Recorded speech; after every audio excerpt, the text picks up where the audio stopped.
Ndër mënyrat më të mira me të cilat muslimani e shfrytëzon kohën e tij në këtë muaj të bekuar nga adhurimet vullnetare është leximi i Kuranit. Leximi i Kuranit në këtë muaj ka një veçanti të posaçme, sepse Allahu e filloi zbritjen e tij pikërisht në muajin Ramazan. Ka thënë Allahu i lartësuar: "Shahru Ramadan alladhi unzila fihi al-Quran hudan lin-nasi wa bayyinatin min al-huda wal-furqan." Muaji Ramazan është ai në të cilin zbriti Kurani. Udhëzim për njerëzit dhe argumente të qarta të udhëzimit dhe dallimit mes së vërtetës dhe të pavërtetës. Ku janë pra ata që përpiqen dhe garojnë në të mira, ku janë ata që synojnë të jenë të parët në adhurim, sidomos kur leximi i shumtë i Kuranit në këtë muaj të bekuar ka një vlerë të veçantë.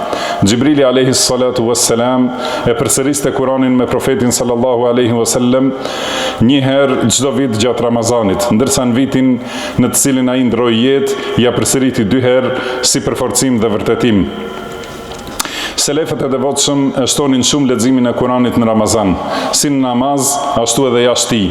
Az-Zuhri rahimahullah thoshte: kur hyn Ramazani, ai është vetëm lexim Kurani dhe ushqimi të varfërve.